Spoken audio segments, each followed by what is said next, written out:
दीपक नाम के नौजवान लड़के का एक दोस्त आकर उसको एक दिन कहने लगा कि मुझे फला फला तारीख को देर रात्रि अपनी गर्लफ्रेंड से मिलने जाना है।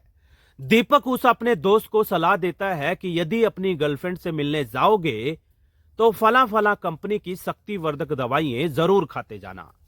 दीपक की सलाह पर उसके दोस्त ने ढेर सारी शक्तिवर्धक दवाइयों का इस्तेमाल किया और उसके बाद अपनी नाबालिग गर्लफ्रेंड के साथ पूरी रात शारीरिक संबंध बनाए और तकरीबन 7 घंटे शारीरिक संबंध बनाने के बाद बड़े ही शातिराना अंदाज में वहां से रफू चक्कर हो गया। दोस्तों, जैसे ही नाबालिग बच्ची दीपिका के तमाम पारिवारिक लोग घर पहुंचे तो देखते हैं कि उनकी बच्ची औंधे मुंह लेटी हुई है। जगह जगह घर के हर कोने में शक्तिवर्धक दवाइयों के पन्ने बिखरे पड़े हैं। दोस्तों, आखिरकार पूरा मामला है क्या, शुरुआत से बताऊंगा, लेकिन आगे बढ़ने से पहले मेरी छोटी सी अपील, यदि हमारे YouTube चैनल पर नए हैं तो सब्सक्राइब कर लें और यदि हमारी YouTube फैमिली का पुराना हिस्सा है तो लगातार हर व्यक्ति तक इस सच्ची घटना कहानी को पहुंचाने में मेरी मदद करिएगा। दोस्तों, उत्तर प्रदेश का एक जिला पड़ता है कानपुर और उसी कानपुर देहात का एक थाना पड़ता है शिवराजपुर। उसी शिवराजपुर थाना क्षेत्र के अंतर्गत एक गांव पड़ता है और उसी गांव का रहने वाला एक परिवार में कुल 7 लोग हैं, जिनमें से मां बाप, कई सारे बच्चे और बुजुर्ग मां बाप। दोस्तों, उस परिवार की एक नाबालिग बच्ची जिसका नाम है दीपिका। दीपिका की उम्र की बात करूं तो तकरीबन 17 साल है, जिसने चंद महीने पहले 12वीं कक्षा में दाखिला लिया था। दोस्तों, दीपिका नाम की वो नाबालिग बच्ची दिखने और देखने में काफी ज्यादा खूबसूरत है। इतनी ज्यादा खूबसूरत है कि उसकी खूबसूरती के चर्चे ना केवल आस पड़ोस में बल्कि दूर दूर के इलाके में लोगों की जुबान पर आम बात है। दीपिका नाम की वही नाबालिग बच्ची एक दिन अपने मां बाप को कहने लगी कि मम्मी पापा, मुझे पता है आप फला फला जगह कल प्रोग्राम में जाएंगे, लेकिन मैं उस प्रोग्राम में नहीं जाऊंगी। तमाम पारिवारिक लोगों ने जिद तो करी, लेकिन वो बच्ची जाने के लिए हामी नहीं भरती। आखिरकार तमाम पारिवारिक लोग तैयार होकर कानपुर के देहात क्षेत्र के किसी गांव में कार्यक्रम में शिरकत होने के लिए चले गए और दोस्तों, पीछे घर पर रह गई परिवार की लाडली नाबालिग बच्ची दीपिका। जानकारी मुताबिक दीपिका के साथ उसके बड़े भाई की बेटी, जो कि तकरीबन 5 साल की है, वो भी सोई थी। और दोस्तों, उसके बाद एक नई तरीके की घटना कहानी ने जन्म लिया।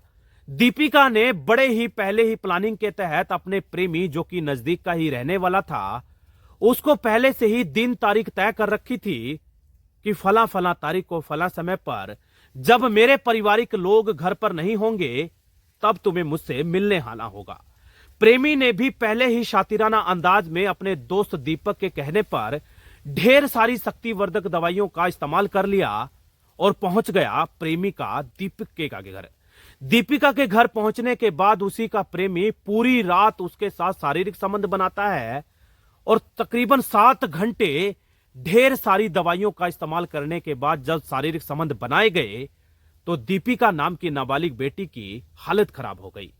दोस्तों, जैसे ही उसकी हालत खराब हुई तो जानकारी मुताबिक उसी शातिराना लड़के ने चूल्हा तक जलाया और वहां से रफू चक्कर हो गया।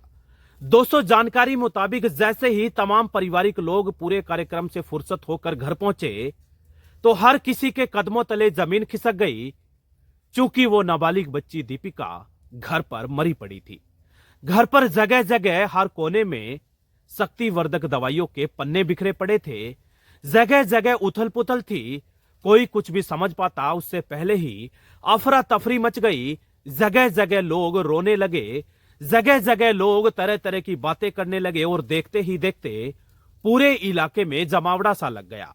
आनन फानन में पुलिस को सूचना दी गई। सूचना मिलते पर भारी भरकम पुलिस फोर्स तमाम टीमों के साथ मौके वारदात पर पहुंचकर घटना कहानी की तह तक पहुंचने में जुट चुकी थी।